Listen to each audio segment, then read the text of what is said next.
본문을 가지고 하나님의 질문 속에 담긴 의미, 뜻이라는 제목으로 함께 은혜를 나누겠습니다. 독일의 유명한 문학가인 헤르만 헤세라는 사람이 쓴 안개 속에서라는 시가 있는데요. 그 시가 이렇게 내용이 이렇게 되어 있습니다. 기이하여라. 안개 속을 거니는 것은 모든 덤불과 돌이 외롭다. 어떤 나무도 다른 나무를 보지 못한다. 누구든 혼자이다. 나의 삶이 아직 환했을 때 내게 세상은 친구들로 가득했다. 이제 안개가 내려 더는 아무도 보이지 않는다. 어둠을 떨칠 수 없게 조용히 모든 것으로부터 그를 갈라놓는 어둠을 모르는 자, 정녕 그 누구도 현명하지 않다. 안개 속에서 비춰지는 모습들, 전체 그림, 전체 모든 광경이 아니라 부분 보여지는 그 안개 속에서 보여지는 물체들을 보면서 이런 시를 썼다라는 것이죠. 우리의 삶이 마치 이처럼 안개 속을 걷는 것 같이 불투명하고 또 불안할 때가 있습니다. 그러나 어느 순간 안개가 걷히고 나면 모든 것이 환하게 밝히 드러납니다. 우리는 그런 확연히 보여지는 그런 세상을 볼 때에 눈만 환해지는 것이 아니라 우리의 마음도 시원해지고 또 우리의 미래가 그렇게 밝게 보이는 것 같이 마음이 환해질 때가 있습니다. 우리의 삶이 때로는 이렇게 희미하게 앞이 잘 안 보일 때가 있지만 또 때로는 하나님이 보여주시는 이 놀라운 확실한 세계를 볼 때가 있다라는 것이죠. 올해 노벨 문학상 수상자로 발표된 한강 씨가 이전에 쓴 시 중에 괜찮아라는 이런 시가 있더군요. 태어나 2달이 되었을 때 아이는 저녁마다 울었다. 배고파서도 아니고 어디가 아파서도 아니고 아무 이유도 없이 해진녘부터 밤까지 꼬박 3시간. 그러던 어느 날 나는 거품 같은 아이가 꺼져버릴까 봐 나는 2팔로 껴안고 집안을 수없이 돌며 물었다. 왜 그래? 왜 그래? 왜 그래? 내 눈물이 떨어져 아이의 눈물에 섞이기도 했다. 그러던 어느 날 문득 이렇게 말해보았다. 누가 가르쳐준 것도 아닌데 괜찮아, 괜찮아, 괜찮아. 그러니까 이 시인이 직접 아이를 기르면서 경험했던 그런 경험을 이렇게 시로 표현을 했던 것 같은데요. 처음에는 그저 아이가 왜 우는지, 왜 보채는지를 알지 못해서 답답했던 그 갓난아기 엄마가 어느 순간 괜찮아, 괜찮아, 괜찮아 라는 말로 이렇게 위로를 받고 정말 또 거짓말같이 그 아이가 울음을 그치는 것을 경험했다고 합니다.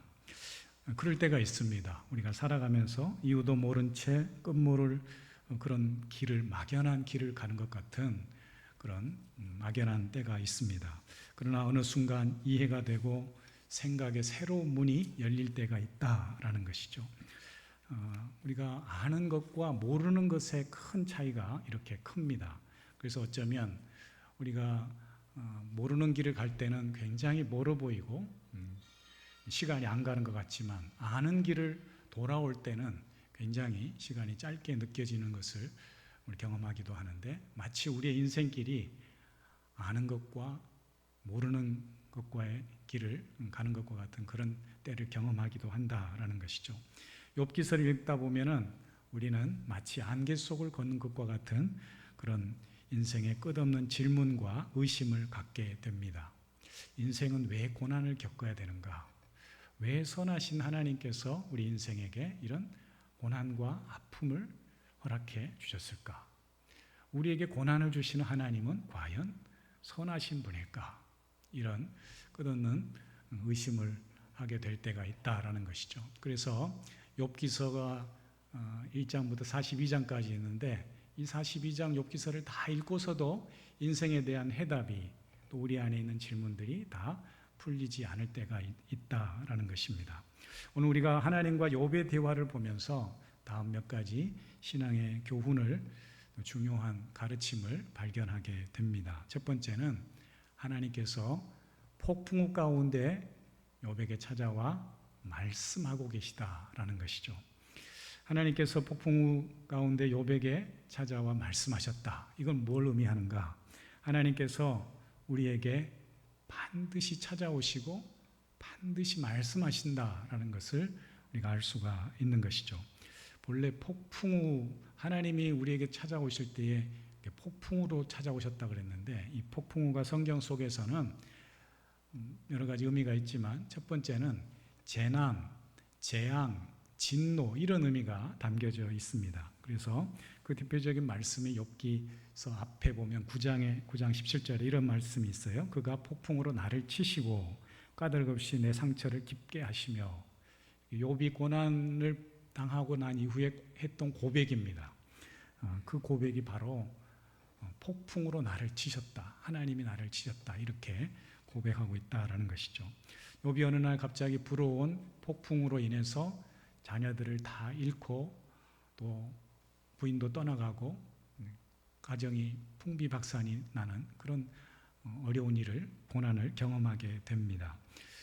그 고난 속에서 마치 하나님이 폭풍처럼, 실제적인 폭풍으로 또 폭풍처럼 자기 인생에 찾아오셨음을 고백하고 있는 것이죠. 또 예언서 말씀에도 보면 이사야 29장에 만군의 여호와께서 우레와 지진과 큰 소리와 회오리 바람과 폭풍과 맹렬한 불꽃으로 그들을 징벌할 것이다.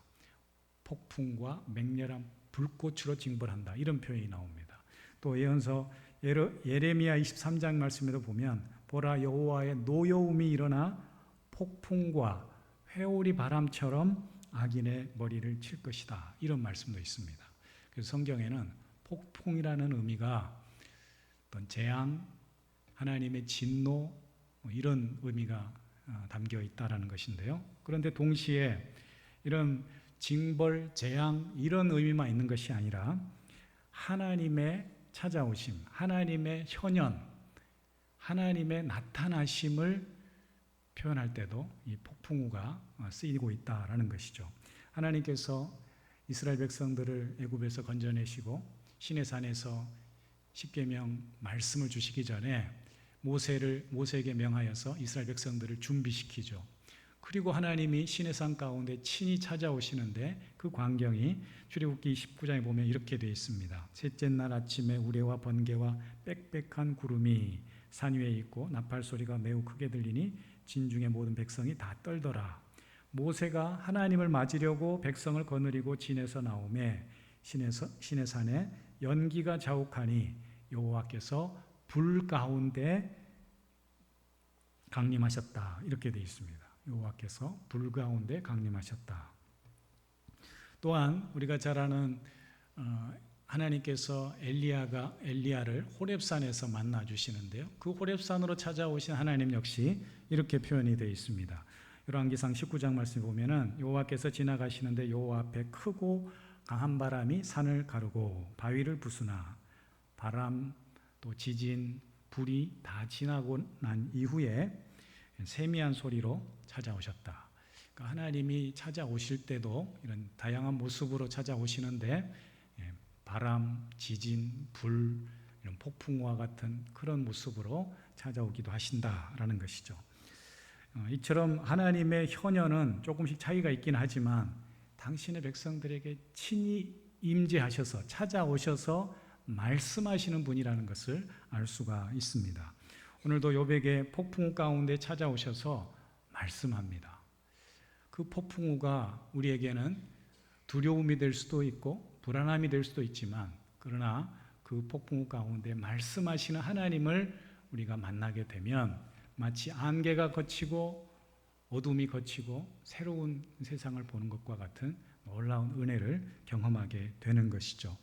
하나님께서 우리에게 찾아오셔서 말씀하신다는 이 사실을 기억하고 오늘도 사모하는 마음으로 믿음으로 기도할 때에 하나님은 사랑하는 자녀들에게 반드시 찾아오셔서 말씀하시고 우리의 갈 길을 알게 하시고 알려주시고 열어주시는 하나님이신 줄 믿습니다.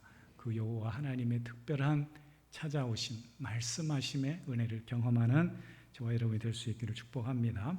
두 번째로 욥에게 하나님이 찾아오셔서 하신 말씀이 있습니다. 어떤 말씀을 하셨을까요? 그것은 우리가 오늘 본문에서 보는 바와 같이 질문으로 대답을 하십니다. 하나님이 욥에게 평범한 이 서술문으로 대답을 하시는 것이 아니고 오히려 욥에게 질문을 하고 있다라는 거죠. 그 질문이 뭡니까? 2절에 보는 것과 같이 무지한 말로 생각을 어둡게 하는 자가 누구냐. 여기에는 우리 이제 번역 성경에는 그 주어나 거기에 따르는 그 보호가 생략이 되어 있는데요. 그러니까 너의 무지한 말로 나의 생각을 어둡게 하는 자가 누구냐 이런 뜻이에요. 하나님이 욥에게 묻는 것이죠. 그러면서 너는 대장부처럼 허리를 묶고 대답할 준비를 하라 이렇게 말씀하고 있어요. 이 무지한 말로 생각을 어둡게 하는 자가 누구냐라는 이 말을 직역해서 풀었으면 도대체 무지한 말로서 나의 계획을 어둡게 하는 자가 누구냐. 여기 이제 생각이라는 단어가 애차라는 단어인데 이 생각은 뜻, 계획 이런 의미가 있어요. 그러니까 욥의 이런 여러 가지 의문과 질문과 반항의 말들이 하나님께는 오히려 하나님의 놀라운 계획과 섭리를 어둡게 하는 것이다 이렇게 말씀하고 있는 것이죠. 앞서 욥은 세 친구와 함께 긴 대화와 논쟁을 했습니다. 그런데 욥의 의심과 질문의 핵심은 뭐냐 하면 왜 나는 죄가 없는데 하나님이 이런 고난을 주셨을까라는 질문입니다. 또 친구들과의 대화 가운데서도 욥이 강조하는 것은 너희가 계속 말하는 모든 고난이 이유가 있고 또 죄 때문이라고 하는 것은 내게 해당하지 않는다라고 계속해서 반문을 던지고 있는 것이죠. 거기에 따른 대답을 이제 하나님께서 친히 폭풍 가운데 찾아오셔서 욥에게 말씀하고 계십니다. 욥이 이 친구들과의 대화 속에서 또 하나님 앞에서 이유 있는 질문, 어쩌면 정당하고 합리적인 질문을 하고 있는지 모르지만 하나님은 오히려 그의 대답을 욥에 대한 질문과 합리적인 질문에 대해서 너의 말들은 오히려 무지하고 보잘것없고 무식한 대답이다라는 것을 지적하고 있는 것이죠. 여러분, 우리가 아무리 똑똑하고 지혜로운들 하나님의 지혜를 넘어설 수 있겠습니까? 우리가 아무리 장구와 또 멋진 이 계획을 가지고 우리의 인생길을 헤쳐간다고 할지라도 하나님의 지혜를 뛰어넘을 수 있겠느냐라는 것이죠. 우리가 현재 많이 사용하고 있는 내비게이션 알죠? 자동차에 내비게이션이 있고 또 우리 휴대폰에도 그런 기능이 있는데 어떻게 이 둥그런 이 큰 지구라는 땅덩어리 안에서 우리의 각자의 위치가 현 시간으로 추적이 됩니다. 우리가 서 있는 자리가 숫자로가 다 표시가 되잖아요. 그러니까 우리가 이동할 때마다 내비게이션이 그 길을 안내할 수가 있는 것이죠. 그런데 우리가 볼 때는 단순해 보이는 이 기계 속에 우리 인간이 발견한 우리가 잘 아는 아인슈타인이라는 사람이 상대성 이론이라는 걸 발견했잖아요. 그 원리를 발표했듯이 이 내비게이션 안에도 상대성 이론이 담겨져 있다는 거예요. 우리가 휴대폰을 들고 다니는 그 속에도 그런 가장 기초적인 과학적인 지식이 담겨 있다고 합니다. 그런데 그 정도도 아무것도 아니라는 거예요. 저 내비게이션이나 휴대폰의 위치 같은 것은 우리가 띄워놓은 인공위성에서 쏘아주는 그 전파를 가지고 실시간 우리의 위치를 추적하는 거지만 저 우주 속에 나가면은 더 복잡해지잖아요. 4차원이잖아요. 근데 그 속에서 우주선과 우주선이 그 공간 속에서 도킹을 하고 또 우리가 쏘아 올린 우주선이 정확하게 어떤 행성을 화성을 찾아가고 이런 일들이 일어나잖아요. 이 정교한 일들도 역시 우리 인간의 수학적 머리로서 또 과학기술의 발전을 통해서 이루어지는 일이다라는 것이죠. 그럼에도 불구하고 우리의 이런 놀라운 인간의 지식의 발전에도 불구하고 이런 정교한 지혜와 지식은 하나님의 지식과 지혜에 비하면 오늘 하나님이 말씀하시는 것처럼 무식하고 보잘것없는 그런 하찮은 지식에 불과하다라는 것입니다. 하나님의 크신 섭리와 무한한 뜻을 이해하지 못하고 하나님께 또 친구들에게 질문을 하고 있는 욥에게 열심히 떠드는 이 욥에게 하나님께서 뭐라고 말씀하세요? 네 무지가 나의 이 원대한 계획과 섭리를 어둡게 할 뿐이다. 이렇게 말씀하고 계십니다. 오늘도 하나님께서 우리에게 말씀하십니다. 너희의 큰 지혜, 너희가 의지하는 인간의 모든 지혜는 나의 모든 계획과 섭리 가운데, 나의 뜻 가운데에 있음을 우리에게 말씀해 주고 있다라는 것이죠. 따라서 하나님의 질문 속에서, 오늘 욥에게 하는 이 하나님의 질문 속에서 우리는 우리 자신에게 주시는, 모든 사람에게 주시는 깊은 신앙적 통찰과 가르침을 깨달아야 할 것입니다. 오늘 우리 모두에게 주시는 하나님의 깊은 신앙적 가르침이 무엇일까요? 그것은 한마디로 너희의 연약함과 나의 큰 능력, 위대한 능력을 깨달으라 라는 말씀입니다. 특별히 하나님께서 이 세상을 지으시고 다스리는 창조주요 섭리자이심을 기억하라고 말씀하고 있습니다. 그래서 오늘 말씀에도 보면 38장을 쭉 읽어보면 여러 자연 현상에 대해서, 자연 세계와 동물의 세계에 대해서 자세히 말씀해 주고 있는 것을 보게 됩니다. 그래서 하나님은 그런 자연 세계를 창조하셨을 뿐만 아니라 지금도 여전히 내가 세심하게 돌보고 있음을 우리에게 말씀하고 있는 것이죠. 먼저 자연 세계에 대한 말씀을 잠깐 보시면 3절, 4절 말씀에 너는 대장부처럼 허리를 묶고 내게 묻는 것을 대답할지니라. 내가 땅의 기초를 놓을 때에 내가 어디 있었느냐. 내가 깨달아 알거든 말할지니라. 또 우리가 다 읽진 않았지만 이후의 말씀에 보면 12절에 내가 너의 날에 아침에게 명령하였느냐 새벽에게 그 자리를 일러주었느냐라고 했고, 또 16절에도 보시면 내가 바다의 샘에 들어갔었느냐 깊은 물 밑으로 걸어 다녔느냐. 그러니까 우리가 관여할 수 없고 범접할 수 없는 놀라운 그 창조 세계를 말씀하시면서 하나님이 이런 세계를 만드셨다는 것을 밝혀주고 있는 것이죠. 우리 인간이 이 넓은 바다를 탐험하고 또 깊은 바다를 탐험한 지가 채 100년이 넘지 않습니다. 그러니까 20세기 초 정도가 돼서야 겨우 잠수정을, 둥그런 잠수정을 만들어서 1000m, 우리 바다 1000m 이상을 내려간 그런 경험을 갖게 됩니다. 그런데요, 바닷속을 우리가 다 아느냐? 천만에요. 우리가 자원들이 많이 담겨 있다고, 묻혀 있다고 하는 대륙붕이라는 곳이 한 바다 해심 200m 정도 되거든요. 그리고 그보다 더 깊은 1000m, 2000m 거기서 사는 심해 어류들이 있습니다. 우리가 가끔 그것들이 이제 떠올라서 이런 어류가 있다는 것을 알게 될 정도로 우리가 바다에 대해서도 너무 모르는 거예요. 그런데 1000m, 2000m만 있는 것이 아니고 우리 지구상에서 육지 중에 가장 높은 에베레스트 산을, 히말라야 에베레스트 산을 다 넣고도 남을 만한 10,000m가 넘는 수심이 10,000m가 넘는 그런 바다도 있습니다.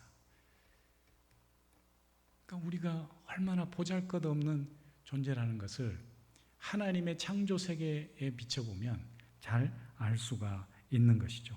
동물 세계도 마찬가지입니다. 39절 이하에 보니까 대표적으로 두 동물을 제시하고 있는데요. 네가 사자를 위하여 먹이를 사냥하겠느냐? 젊은 사자의 식욕을 채우겠느냐? 까마귀 새끼가 하나님을 향하여 부르짖으며 먹을 것이 없어서 허우적거릴 때 그것을 위하여 먹이를 마련한 자가 누구냐? 사자는 가장 짐승 중에 사납고 용맹스럽고 포악한 동물 중에 하나입니다. 또 까마귀는 새지만 육식동물입니다. 이 포식자들이 먹고 난 고기를 먹는 그런 새죠. 그래서 이스라엘 사람들에게는 오히려 이 까마귀는 부정한 동물로까지 생각이 됩니다. 그래서 사자와 까마귀를 하나님이 언급하고 있는 것은 이런 사납고 혐오스러운 동물까지도 내가 먹이고 내가 기르고 내가 지킨다라는 것을 욥에게 가르쳐주고 있는 것이죠. 사랑하는 성도님들, 하나님의 능력을 깨닫고 우리의 무지와 연약함을 아는 것이 믿음의 시작인 줄 믿습니다. 우리가 길들이지 못하고 우리가 가보지 못하는 것들까지도 하나님이 친히 만드시고 여전히 그것들을 돌보고 계시다라는 사실입니다. 우리가 할 수 없는 일들을 하나님께서는 능히 하실 수 있고 우리가 불가능한 일은 하나님은 능히 그분 손 안에서 가능케 하시는 분인 줄 믿습니다. 오늘 욥에게 말씀하시는 그 하나님의 질문 속에는 이런 깊은 뜻이 담겨 있는 것이죠. 전능한 내가, 전능하신 여호와 하나님이 너희와 함께한다. 그 여호와 하나님이 나와 함께한다는 이 임마누엘 신앙을 갖기를 하나님은 우리에게 말씀하고 있는 것이죠. 우주 만물을 창조하시고 다스리시는 그 하나님이 친히 오늘 우리 인생을 돌보시고 기억하시고 있음을 기억하고 그분 손에, 그 전능하신 하나님 손에 온전히 믿음으로 맡기고 그분만을 의지하며 나아가는 복된 주의 자녀들 되실 수 있기를 주의 이름으로 축원합니다. 우리 하나님은 좋으신 하나님이십니다. 여전히 교만함과 무지 가운데에 친구들과 논쟁하고 하나님에 대해서 따지는 그 하나님 욥에게 하나님 찾아오셔서 욥을 질책하고 꾸중하고 하는 것이 아니라 오늘 이 질문 속에는 하나님의 따뜻한 마음이, 사랑의 마음이 담겨져 있는 거예요.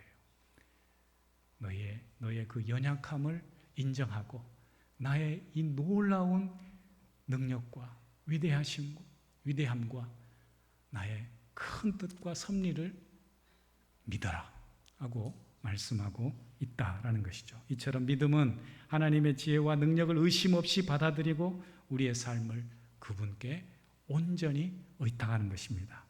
때로 우리의 삶이 안개처럼 앞이 보이지 않을 때가 있어도 묵묵히 주님을 신뢰하며 그분의 일하심을 믿고 주님 손에 모든 걸 맡기고 나아가는 복된 주의 자녀들 되시기를 축복합니다. 지난 화요일 날 제가 우리 주변에 그 목사님들 몇 분이랑 속리산을 다녀왔어요. 속리산 가까운 길이 있대요. 저쪽 그 법주사 쪽으로 가면 먼데 상주 그 화북면 쪽으로 가면 가깝대요. 그래서 그 말에 현혹이 돼가지고 빨리 갔다 올 수 있겠다 싶어서 갔습니다. 근데 그날 또 비가 왔어요. 뜨겁진 않아서 좋았는데 가서 올라가면서 비도 맞고 해서 가는 길이 좀 만만치 않았어요. 근데 꼭대기 문장대에 올라가니까 한 2시간 정도 올라가면 되더라고요. 좀 가파라서 그렇지. 한참 올라가서 문장대에 도착하니까 비도 그치고 했는데 아직 이제 안개가 자욱해요. 문장대 올라가서 밑에 내려보니까 아무것도 안 보여요. 구름 속에 있는 것 같아요. 그리고 그런 이제 이전에 문장대가 운장대였다고 그러더라고요. 제대로 운장대를 보고 온 거죠. 예. 그 내려와서 화북면 그 면소재지에 와서 밥을 먹으면서 올려다 보니까 이제 안개가 싹 걷히고 봉우리가 드러나 보이는 거예요. 그러니까 새로운 경험을 했죠. 제가 말씀을 준비하는데 그 장면이 떠올랐어요. 때로는 우리가 안개 속에 있는 것 같고, 또 산을 올라갈 때는 정상이 안 보이잖아요. 마치 그 산속 깊이 들어가서 아무것도 안 보이는 것 같지만 어느 순간 안개가 걷히고 구름이 걷히고 모든 것이 환히 드러날 때가 있는 것처럼, 우리 인생길 가운데 때로 그런 안개 속을 걷는 것과 같은 고난과 어려움과 불안이 있을지라도 하나님께서 밝히 보여주신다. 이 땅에서가 다 못 본다 할지라도 우리 주님 앞에 갔을 때 얼굴과 얼굴을 마주 보는 것 같이 환하게 보고 이해할 때가 온다라고 하는 이 믿음의 소망을 가지고 나아갈 때에 하나님께서 우리에게 새로운 미래, 은혜의 앞날, 은혜의 또 우리 믿음의 삶을 허락해 주실 줄 믿습니다. 그런 은혜가 우리 모든 성도들에게 함께 하기를 주의 이름으로 축원합니다.